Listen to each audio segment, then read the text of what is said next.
வணக்கம் நண்பர்களே. லா ஹெச்என்எஸ் ஏர் டிரான்ஸ்போர்ட்டேஷன் ஹாஸ்பிட்டலுக்காக நான் ராஜீவ். இது ராஜீவ் ஹெச்டி. ஸோ இன்னைக்கு நம்ம பார்த்தீங்க அப்படின்னா ஒரு சூப்பரான ஒரு டாபிக்கோட உங்களோட பேச போகிறோம். ஸோ ஒரு பெஸ்ட்டான ஒரு ரிசல்ட் 4000 கிராம் ஏர் டிரான்ஸ்போர்ட்டேஷன் செஞ்ச ஒரு நண்பரோட ஒரு வருஷ ரிசல்ட்டையும் பார்த்தீங்கன்னா இந்த இடத்துல நம்ம வந்து பார்க்க போகிறோம்.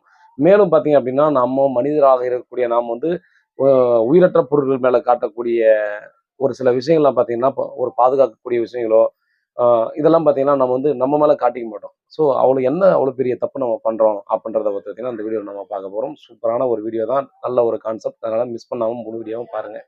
ஸோ வாங்க வீடியோக்குள்ளே போகலாம்.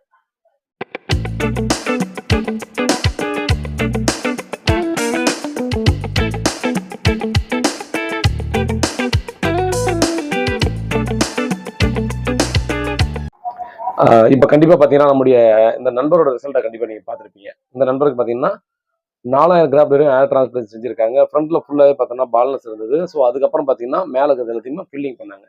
ஸோ நல்ல முறையில் பார்த்தீங்க அப்படின்னா அவங்களுக்கு வந்து ஏர் டிரான்ஸ்பிளேஷன் செஞ்சுட்டு இவருக்கு சூப்பரான மெயின்டெனன்ஸ் மூலமாக பார்த்தீங்கன்னா டென்சிட்டியில் எந்த ஒரு குறையுமே இல்லை. அதே போல் ரிசல்ட் வந்து ரொம்ப ரொம்ப ரொம்ப சூப்பரான ஒரு ரிசல்ட். கண்டிப்பாக நீங்கள் வந்து இதை பார்த்துனேலவே கண்டிப்பாக உங்களுக்கு புரியும். ஸோ அந்த மாதிரி தான் பார்த்தீங்கன்னா நண்பருக்கு வந்து ஒரு நல்ல ஒரு ரிசல்ட்டோட தான் பார்த்தீங்கன்னா இந்த நண்பர் இருக்காரு. இந்த மாதிரி பெஸ்ட்டான ரிசல்ட் வேணும் அப்படின்னா அதற்கு பார்த்தீங்க அப்படின்னா நீங்கள் செய்யக்கூடிய 2 விஷயம். ஒன்று பார்த்தீங்கன்னா நம்ம வந்து அந்த கிளினிக் ஏர் டிரான்ஸ்பிளேஷன் செஞ்ச அந்த கிளினிக் ஹாஸ்பிட்டல் யார் இருக்காங்களோ அவங்கள தொடர்ந்து நீங்கள் வந்து ஃபாலோ பண்ணிட்டு வந்துட்டு இருக்கணும். அவங்க உங்களை ஃபாலோ பண்ணுறாங்களோ இல்லையோ கண்டிப்பாக நீங்கள் அவங்கள ஃபாலோ பண்ணி எல்லா இன்ஸ்ட்ரக்ஷனும் கேட்டுக்கணும். ஏதாவது சந்தேகம் இருந்தால் கேட்டுக்கணும். அதே போல் பார்த்தீங்க அப்படின்னா கிளினிக்கும் பார்த்தீங்கன்னா உங்களுக்கான பதிலை வந்து ஈஸியாக செஞ்சுட்டு போகணும். அதே போல் பார்த்தீங்கன்னா மெயின்டெனன்ஸ். ஸோ மெயின்டெனன்ஸ் வந்து ரொம்ப ரொம்ப முக்கியம். ஸோ அந்த மெயின்டெனன்ஸை மட்டும் தயவு செஞ்சு சொல்கிறேன். எந்த ஒரு சூழ்நிலையும் பார்த்தீங்கன்னா விட்டுறாதீங்க. நல்லா வந்துச்சு அப்படின்றதுக்காக ஒரு 6 மாசமோ 7 மாசமோ 1 வருஷமோ போனாலும் கூட நல்லா வந்துச்சுன்றதுக்காக பார்த்தீங்கன்னா அதுக்கப்புறமா நம்ம அதை கேர் பண்ணாமல் விட்டுட்டீங்க அப்படின்னா கண்டிப்பாக அதுக்கு திரும்பவும் முடி வந்து கொட்டுறதோ டென்சிட்டி கம்மியாகிறது இந்த மாதிரி பிரச்சனை எல்லாம் கண்டிப்பாக வர்றதுக்கான வாய்ப்புகள் அதிகம். ஸோ நீங்கள் இந்த பிஆர்பி பண்ணுறதோ நீங்கள் இந்த கிளினிக்ஸை ஃபாலோ பண்ணிட்டு வர எல்லாத்தையுமே கண்டிப்பாக மிஸ் பண்ணாமல் இருங்க. இன்னொரு முக்கியமான விஷயம் பார்த்தீங்க அப்படின்னா 2 நாளைக்கு முன்னாடி ஸோ வாஷிங் மிஷின் பார்த்தீங்கன்னா சர்வீஸ் பண்ணுறதுக்கு வந்தாங்க. ஸோ கதை மாதிரி நினச்சிக்காங்க. பட் நமக்கு தேவையான ஒன்று தான். என் வீட்டில் நடந்தது. அப்போ வாஷிங் மிஷினை நம்ம சர்வீஸ் பண்ண வரும்போது அவங்க சொன்னாங்க, சார் இந்த மாதிரி ஒரு 3 மாதத்துக்கு ஒரு டைமு ஒரு சின்னதாக ஒரு பார்த்தோம்னா ஒரு 20 கிராம் 50 கிராமில் பார்த்தீங்கன்னா ஒரு பவுடரை கொடுத்துட்டு ஒரு 3 மந்த் ஒன்ஸ் நீங்கள் வந்து பார்த்தீங்கன்னா ஃபுல்லாக வாட்டர் ஃபில் பண்ணிட்டு இந்த பவுடரை போட்டு ஒரு 3 ஹவர்ஸ் வந்து எம்டியாக ஓட விடுங்க அப்படின்னு சொன்னார். ஸோ அதுக்கு காரணம் கேட்கும்போது அவர் சொன்னது என்னன்னா, நம்ம கண்டிப்பாக வாஷிங் மிஷின்ற போது கண்டிப்பாக உங்களுக்கு தெரியும். ஏன்னா நம்ம உடல் சார்ந்தது இல்லையா? ஸோ நம்ம ஒரு பொருள் சார்ந்ததாக இருக்கும்போது நம்ம வந்து ரொம்ப கேர் எடுத்துப்போம்.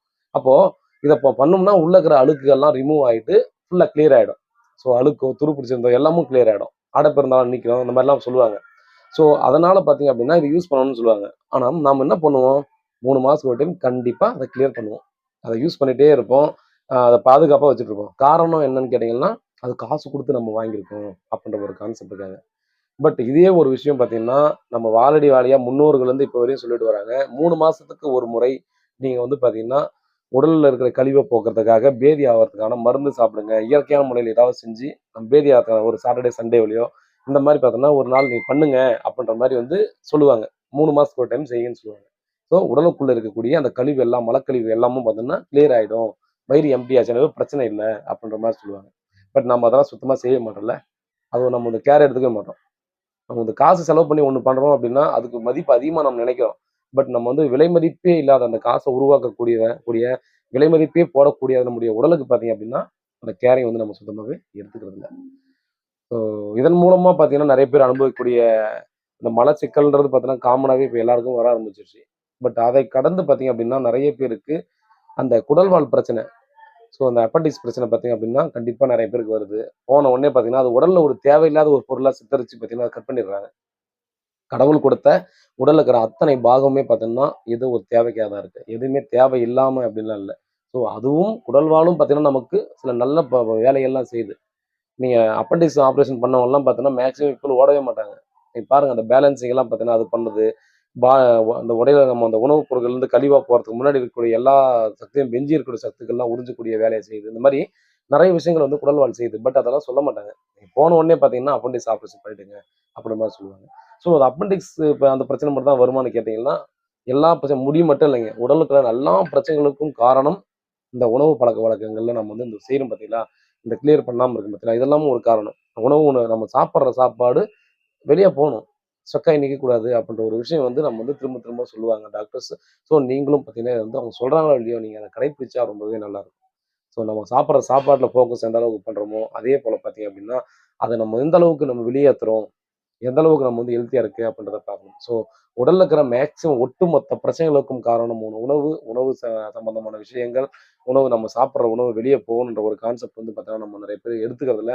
ஸோ இந்த மாரி விஷயங்கள்லாம் இருக்கு. அதனால பார்த்தீங்க அப்படின்னா, என்னுடைய கைண்ட்லி ரெக்வெஸ்ட். ஸோ நான் ஃபாலோ பண்றேன். நம்ம வந்து மாசத்துக்கு ஒரு டைம் கூட எனக்கு வந்து ஆ மோஷன் நம்ம வந்து ஸ்ட்ரகிள் ஆகுது அப்படின்ற மாரி எப்ப நான் ஃபீல் ஆகுதுனாவே பார்த்தீங்கன்னா, நம்ம வந்து இந்த மோஷன் போறதுக்கான இத செஞ்சுருவேன். பட் நம்ம பேசிக்கா ஒரு 3 மாசத்துக்கு ஒரு டைம் அந்த மாரி பண்ணுங்க. நீங்களும் சரி, குழந்தைகளும் சரி இதெல்லாம் பண்ணுங்க. உடலுக்கு ரொம்ப நல்லது. அதனால இந்த ஒரு விஷயத்த கண்டிப்பா ஃபாலோ பண்ணிக்கங்க. வேற ஏதாவது டவுட்னா வாட்ஸ்அப் பண்ணுங்க, இல்ல கால் பண்ணுங்க. வேலைய காத்துட்டு இருக்கேன். உண்மையா கூட நேர்மையா உங்க கூட நான். நன்றி.